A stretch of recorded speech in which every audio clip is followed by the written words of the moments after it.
माझे आई वडील सर्वप्रथम माझे गुरु, त्यांच्याचपासून माझं अस्तित्व सुरू। ज्ञान, विवेक, संयम, व्यवहार, आत्मविश्वास, त्याग, निष्ठा आणि माणुसकी देणाऱ्या या सर्व विश्वातील सर्व गुरूंना माझे वंदन। गुरुपौर्णिमेनिमित्त सर्वांना खूप खूप शुभेच्छा। आपल्या जीवनामध्ये तसे अनेक नातेगोते असतात, पण ते नातं जपणारी लोक खूपच कमी असतात।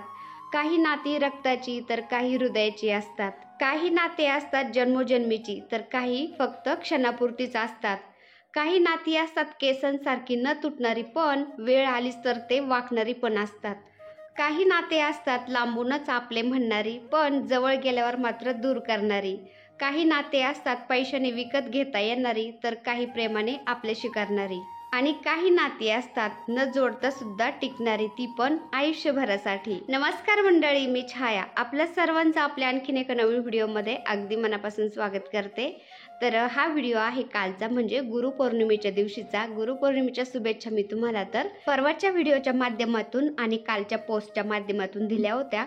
आणि काल व्हिडिओ नाही टाकू शकले मी, कारण काल गुरुपौर्णिमा होती ना। गुरुपौर्णिमेची आपली पूजा, स्वामींना अभिषेक, त्यानंतर स्वयंपाक, भांडे, कपडे, फरची, आमकं तमकं फलानं बिस्तानं भरपूर काम असतं घरामध्ये, त्यामुळे माझ्याकडून व्हिडिओ काही एडिट झालाच नाही। त्यामुळं कालचा व्हिडिओ मी आज एडिट करून अपलोड करते। तर सकाळी घरातलं थोडंफार आवरलं, सगळ्यांचे नाश्ते झाले, त्यानंतर म्हटलं बाहेर साडा रांगोळी सगळं करून घ्यावं, कारण थोडं थोडं पावसाचं वातावरण आहे। 2-3 दिवसापासून मी लवकर बाहेर आलेच नाही, थोडंसं उजाडलं, त्यानंतर बाहेर आले, झाडून घेतलं, पाणी मारलं आणि आता हळदीचं लेपन करते। बाहेर रांगोळी पण काढते मस्त, कारण असं काही सणवार असलं ना आणि आपण रांगोळी मस्त मोठी काढली नाही ना, सण साजरा केल्यासारखं वाटतच नाही। आणि गुरुपौर्णिमा म्हणजे एक मोठा सणासारखंच आहे। तर चला म्हटलं मस्त रांगोळी काढते मी। आता उंबरठ्याला हळदीचं लेपन केलं मी आणि रांगोळी पण काढली। आणि रांगोळीचं कलर कॉम्बिनेशन आज मी लाल पिवळंच ठेवलंय। लाल पिवळ्याचं कलर कॉम्बिनेशन काही वेगळंच वाटतं बरं का, खूप भारी वाटतं, मला तर खूप आवडतं। तर उंबरठ्याचं हळदीचं लेपन केलंय ना, त्याच्यावरती पण मी लाल रांगोळी ना त्यांनीच डॉट दिलेत, असं रांगोळीचे ठिपके दिलेत। कारण कुंकवाचे ठिपके जर दिले ना हळदीच्या लेपनावर, तर ते कुंकू सगळीकडे पांगलं जातं, पण रांगोळीचे जर डॉट दिले ना आपण, ते पांगलं जात नाही। आणि मध्ये मध्ये मी चांदणीच्या झाडाचे फुलं ठेवलेत, तर भारी वाटते। दरवेळेस मी गुलाबाच्या फुलांच्या पाकळ्या ठेवत असते, पण ह्यावेळेस म्हटलं थोडंसं वेगळं, त्यामुळे चांदणीचे फुलं ठेवलेत आणि उंबरठा मस्त असा सुशोभित करून घेतलाय। आता उंबरठ्याचं आवरलं, तोपर्यंत पोर्चमध्ये मी आता हळदीने सारवते रांगोळी काढण्यासाठी। तर 4 फरशांच्या वर मी सारवते, म्हणजे मोठी रांगोळी काढता येते। आणि बाहेर सडा मारलेला आहे, तर ते सुकतंय तोपर्यंत म्हटलं तुळशीजवळ रांगोळी, इथं पोर्चमध्ये रांगोळी होऊन जाईल। तर हळदीने सारवते मी, थोडंसं सुकलं की लगेच मी त्याच्यावरती पण रांगोळी काढून घेते। आणि सणावाराला अशी मोठी रांगोळी काढली ना मी, हळदीने सारवलं ना, तुळशीजवळ पण मी असं थोडंसं सारवते आणि त्याच्यावरती पण मी सुपारीची रांगोळी काढत असते। आपली तुळस एवढी भारी वाटते ना, जशी नवरी सजवली असं वाटतं। आणि पाठीमागं मी गायत्री पद्म रांगोळी काढली होती ना अशीच मोठी, तर बऱ्याचशा ताई बोलल्या होत्या की ताई तू कशी काढते ना रांगोळी, ती आम्हाला पण दाखव। तर अगदी थोडक्यात मी तुम्हाला ती रांगोळी दाखवण्याचा प्रयत्न करते। तर 4 फरच्या आहेत ना, मध्ये एकदम मध्यभागी मी एक डॉट दिलाय रांगोळीचा।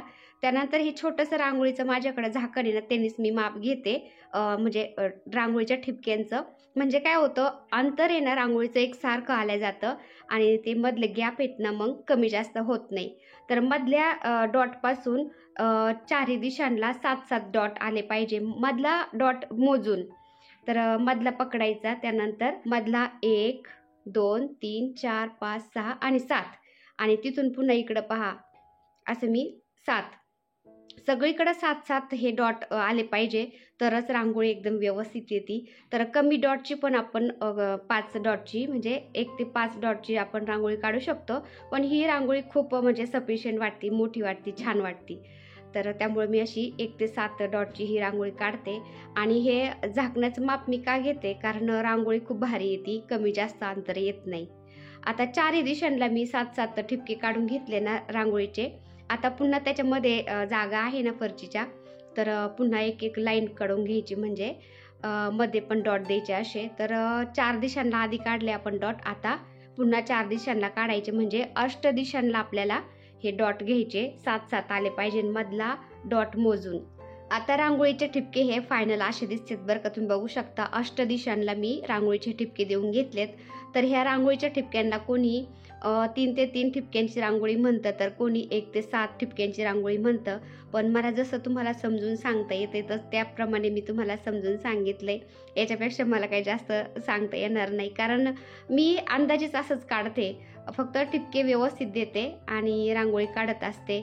पहिलं मी छोट्या रांगोळीपासून काढायला शिकले, त्यानंतर मग 1-1, 2-2 ठिपके वाढत गेले आणि आता कितीही मोठी रांगोळी काढायची म्हणलं नाही तर मी काढू शकते. तर तुम्ही बघू शकता, सुरुवातीला कन्फ्युजन होतं, 1-2 वेळा चुकली पण होती माझ्याकडून, पण नंतर ट्राय करत राहिले ना ती रांगोळी व्यवस्थित येऊन जाते आपल्याकडून. तर तुम्ही सुद्धा असं ट्राय करून नक्की पहा, खूप छान रांगोळी येते. आणि महत्त्वाचं म्हणजे ही रांगोळी काढायचं म्हणलं ना, चौकोन फिरून ही रांगोळी काढावी लागते. एका जागेवर बसून ही रांगोळी व्यवस्थित समजतच नाही, ती चुकल्या जाते. आणि ह्या लाईनी काढताना पण आपल्याला असा पानांचा आकार येईल या पद्धतीने लाईनी काढाव्या लागतात बरं का. आपण शाळेत असताना पहा, कंपासमध्ये कर्कटक असायचं, तर वर्तुळ कंपास किंवा कर्कटक म्हणायचे त्याला. त्यांनी आपण जसं वर्तुळ काढायचं, त्यानंतर त्या कर्कटकाने असं फूल काढण्याचा प्रयत्न करायचो, खूप छान यायचं. तर त्याच प्रकारे ह्या रांगोळीच्या लाईन मारताना थोडासा असा कर्व द्यावा लागतो. एक सरळ लाईन जर मारली तर ते फूल व्यवस्थित दिसत नाही किंवा रांगोळी छान दिसत नाही. आता रांगोळी काढून झाली, त्याच्यामध्ये थोडेसे रंग भरते मी. हळदीने सारवलेल्या याच्यावर जर आपण रांगोळी काढली ना, जास्त कलर सुद्धा भरायची गरज पडत नाही, खूप छान वाटते रांगोळी. आता तुळशीजवळ मी हळदीने सारवलं होतं ना, तर तिथं पण मी सुपारीने रांगोळी काढली, म्हणजे अशी बॉर्डर काढली. सुपारी ठेवायची, त्याच्यावरती थोडीशी रांगोळी टाकली ना तर असं गोल गोल तयार होतं. आणि ते गोल गोल तयार झाले की त्याच्यामध्ये पण आपण रंग भरायचे, खूप छान वाटतं.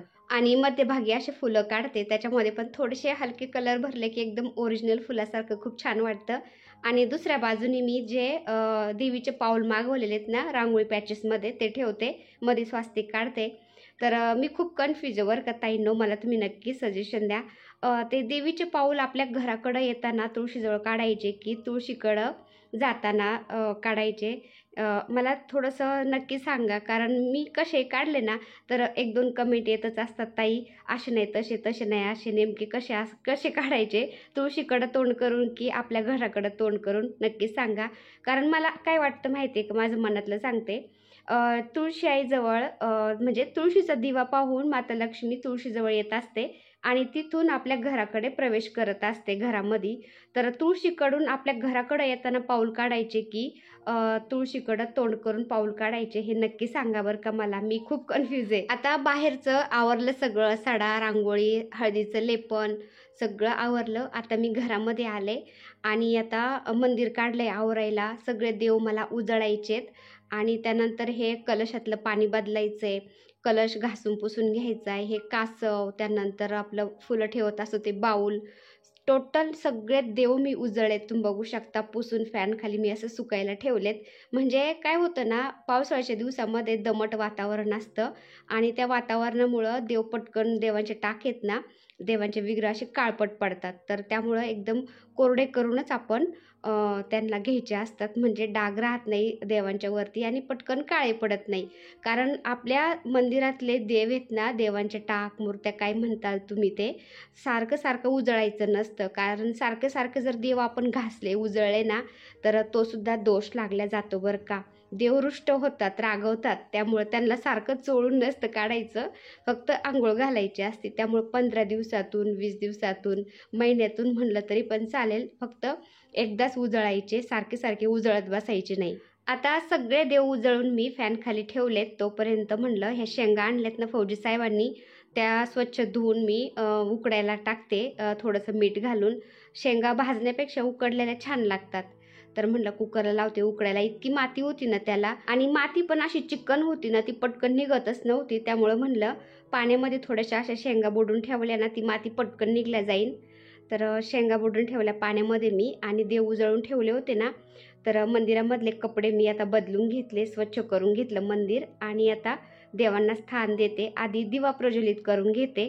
तर सगळ्या देवांना स्थान देऊन बाकीची पूजा उरकून मला स्वामींना अभिषेक पण घालायचा आहे. आता माझ्यासमोर तुम्हाला फक्त देव उजळून घेतलेले ताटात घेतलेत मी तेवढे दिसतेत, आणि देवांचे पाट आहेत ना, पाट, वस्त्र तेच दिसतंय, तांदूळ घेतलेत मी एवढंच दिसतंय. बाकी एवढं सामान मला घ्यावं लागतं ना, पानं, फुलं, त्यानंतर आता हे स्वामींना अभिषेक घालायचं आहे, पंचामृत, भरपूर असं सामान घ्यावं लागतं. असं गच्च भरलं होतं ना माझ्या साईडनी, खूप राडा होता. पण असं पूजेला बसलं ना सगळं जवळ घेऊनच बसावं लागतं. पूजेला बसलं की सारखं सारखं उठायला बरं नाही वाटत त्यामुळं. तर असा खूप राडा असतो, त्यामुळे मी सगळं नाही दाखवलं. आणि पौर्णिमा होती ना, तर म्हणलं आपल्या कवड्यांच्या खाली जे तांदूळ ठेवत असते ना, ते तांदूळ बदलते. त्यानंतर अन्नपूर्णा देवी खालचे तांदूळ, कलशाखालचे तांदूळ, कासवाखालचे तांदूळ, हे असे सगळे तांदूळ मी एकत्र केले, साईडला ठेवून दिले पाखरांना. आणि आता कवड्या ठेवत असताना मी छोट्या प्लेटमध्ये त्याच्यामध्ये तांदूळ घेतले, त्याच्यामध्ये थोडी हळद घातली आणि आता त्या कवड्या त्याच्यामध्ये त्याच्यावरती ठेवून देते. तर कधी पौर्णिमेला मला तांदूळ बदलायला जमलं नाही ना, तर आधीमध्ये पण मी बदलत असते. चालतं, काही होत नाही. मनी भाव तिथं देव. आता पायऱ्यांच्यावर देवांची मांडणी झाली. त्यानंतर आता पुरुष देवतांना मी अष्टगंध लावते, स्त्री देवतांना हळदी कुंकू लावते आणि फुलं वाहते. तर आकाशला मी बाजारात पाठवलं होतं फुलं घ्यायला. तर त्यांनी फुलं आणले ना, शेवंतीचे फुलं मिळाले. म्हणलं बाकी फुलंच नव्हते बाजारामध्ये आणि एवढे महाग फुलं होते ना गुरुपौर्णिमेमुळं. 50 रुपयाचे फुलं फक्त शेवंतीचे 15च आले होते. बघा आता एवढे महाग फुलं होते. बाजारातून फुलं आणावं पण लागत नाही, पण आपल्या गुलाबांची कटिंग केलेली आहे ना, त्यामुळं कुडमुडच फुलं आले होते गुलाबाला. मग मी ते पण काढले. आता देवांची मांडणी झाल्यानंतर मी कलश भरून घेतला. कलशामध्ये 1 रुपयाचं नाणं, 1 सुपारी, हळदी कुंकू, अक्षदा, 1 फूल घातलं. त्यानंतर नागवेलीचे आपले पानं घरचे, त्याला पण हळदी कुंकू लावून घेतलं. आणि नारळ बदलायचा होता मला गुरुपौर्णिमेच्या दिवशी किंवा कुठल्याही पौर्णिमेच्या दिवशी नारळ बदलला तर खूप चांगला असं म्हणतात. तर नारळ बदलायचा होता मला. आकाशला मी आणायला पाठवलं होतं, त्यांनी आणला पण तो एवढा बारीक होता ना, तो म्हणजे त्या कलशाच्या तोंडातून खाली जात होता, कलशामध्ये जात होता, एवढा बारीक घेऊन आला तो. म्हणलं मम्मी चांगला नारळच नव्हता तिथं, असा मोठा एकदम गोल गोल गरीत मस्त नारळच भेटला नाही त्याला. मग मी तोच नारळ पुन्हा धुवून कलशावरती ठेवला. तर मंगल कलशावर छान नारळाविषयी सुद्धा खूप कमेंट येत असतात. ताई नारळ कधी बदलायचा, बदललेल्या नारळाचं काय करायचं? तर एखाद्या पौर्णिमेच्या दिवशी आपण नारळ बदलू शकतो किंवा एखाद्या देवीच्या वारी मंगळवारी पण आपण नारळ बदलू शकतो मंगल कलशावरचा. आणि बदललेला नारळ आपण पाण्यामध्ये प्रवाहित करायचा किंवा जमिनीमध्ये पुरून द्यायचा. आणि कलशावरच्या आपल्या नारळाला कोंब जर आलेला असेल ना, तर आपल्या गार्डनमध्ये, शेतामध्ये किंवा एखाद्या देवाच्या मंदिराच्या आवारामध्ये पण आपण तो नारळ लावू शकतो. आता कलश पण मी मंदिरामध्ये ठेवला. त्यानंतर आता स्वामींना अभिषेक घालायचा आहे मला. तर इथं मी दिवा प्रज्वलित करून घेतला आणि माझ्याकडं ते आसन वगैरे काही नाही आहे, त्यामुळे मी आपलं घरीच असं थोडंसं आसन तयार करत असते. मला असं देवांचा साज शृंगार करायला इतकं आवडतं ना, त्यामुळं आपलं घरगुतीच असं काही ना काही करत बसते मी. तर मस्त पाट मांडलाय मी, तिथं वस्त्र टाकले स्वामींसाठी आसन म्हणून. आणि जे तुळशी वृंदावन आहे ना मातीचं छोटंसं, तर ते ठेवलं मी साईडला. त्याच्यावरती छोटे छोटे आपले बोळके आहेत ना दिवा लावायचे, त्याला गेरू लावून ठेवला होता फौजी साहेबांनी मस्त ना, तर म्हणजे टेरिकोटा. तर ते बोळके ठेवलेत, त्याच्यामध्ये थोडंसं पाणी घातलंय मी आणि आपल्या झाडांच्या कटिंग ठेवल्यात नाही का शोसाठी त्याच्यामध्ये. तर त्या 2 दिवस 3 दिवस 4 दिवस म्हणलं तरी त्या हिरव्यागार मस्त राहतात. तर ते ठेवल्या मी आणि असं दिवा प्रज्वलित करून घेतलाय.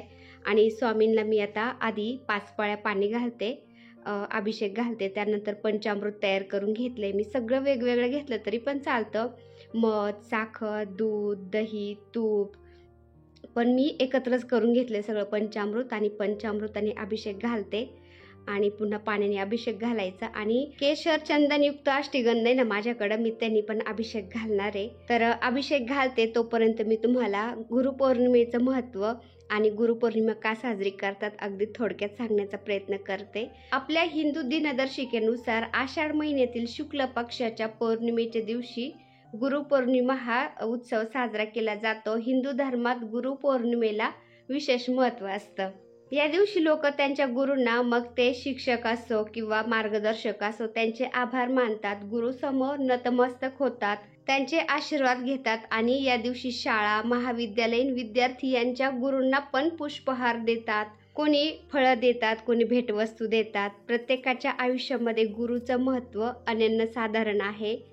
गुरुप्रती कृतज्ञता व्यक्त करण्याचा दिवस म्हणजे गुरुपौर्णिमा. आणि गुरुपौर्णिमेचं पौराणिक कथेनुसार तुम्हाला अजून एक महत्त्व सांगते मी. आषाढ महिन्यातील शुक्ल पक्षाच्या पौर्णिमेच्या दिवशी गुरुपौर्णिमा का साजरी केली जाते? कारण या दिवशी महाभारताची रचना करणारे महर्षी वेद व्यास यांची जयंती असते, म्हणूनच याला व्यास पौर्णिमा असंही म्हणतात बरं का. पण गुरुपौर्णिमा म्हणजे फक्त वेद व्यासांची जयंती एवढंच नाही बरं का, तर त्याचबरोबर आणखी एक आख्यायिका पण मी ऐकलेली वाचलेली आहे. असं म्हणतात गुरुपौर्णिमेच्या दिवशी सप्त ऋषींना म्हणजे 7 ऋषींना भगवान शंकरांनी योगाचे ज्ञान दिले होते. त्यामुळे हा दिवस गुरूंना समर्पित असून गुरुप्रती आदर आणि कृतज्ञता व्यक्त करण्यासाठी साजरा केला जातो. आता बघा तुम्हाला गुरुपौर्णिमेचं महत्त्व सांगता स्वामींना अभिषेक पण झाला, त्यांना स्थान दिलं, फूल वाहिलं आणि रांगोळी पण मी गणपती बाप्पांची छोटीशी काढून घेतली आणि त्यानंतर जे रांगोळीचे पॅचेस आहेत ना तेच ठेवलेत मी आता, कारण मला नैवेद्य पण दाखवायचं आहे ना, स्वयंपाक पण करायचा आहे. सकाळी नाश्ते थोडासा स्वयंपाक झाला आहे, पण नैवेद्यासाठी मला आता पुन्हा स्वयंपाक करायचा आहे. तर हे पहा मस्त अशी पूजा झाली, एकदम प्रसन्न वातावरण झालं होतं घरातलं दारातलं, खूप छान वाटत होतं.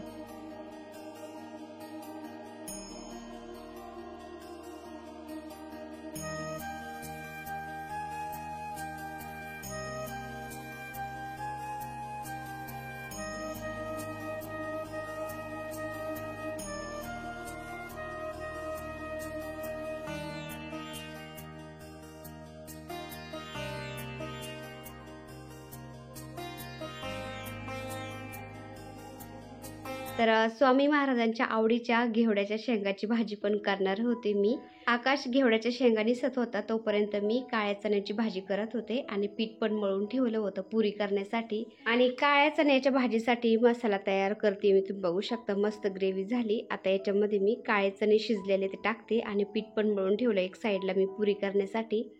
आणि गोडामध्ये मी खीर आणि बेसन पिठाचे लाडू करणार होते. तर स्वामी महाराजांना बेसन पिठाचे लाडू पण खूप आवडतात ना, तर आपल्या हाताने बेसन पिठाचा लाडू जर वळून स्वामी महाराजांना नैवेद्य दाखवला तर खूप चांगलं असतं. तर हरभरे मी रात्रीचंच भिजू घातले होते, ते छान भिजले होते आणि त्यानंतर कुकरला शिजवले. ते एकदम पूर्णासारखे शिजले ना, असे गावरान हरभरे आहेत. इतकी छान भाजी होती ना, घरातल्या आमच्या सगळ्यांना खूप आवडती. तर भाजी तयार होईपर्यंत आकाशने हे पा घेवड्याचे शेंगा किती छान निसलेत, म्हणजे त्या शेंगांचे नाक तोंड काढले त्यांनी. आणि हे कटर आहे ना माझ्याकडं, यांनी खूप छान भाज्या कट झाल्या जातात. भेंडी, त्यानंतर कांदे, असं छोट्या मोठ्या भाज्या छान कट होतात. तर घेवड्याच्या शेंगा त्यांनीच कट केल्यात ना, एकसारख्या कट झाले गेलेत ना, खूप छान वाटत होत्या.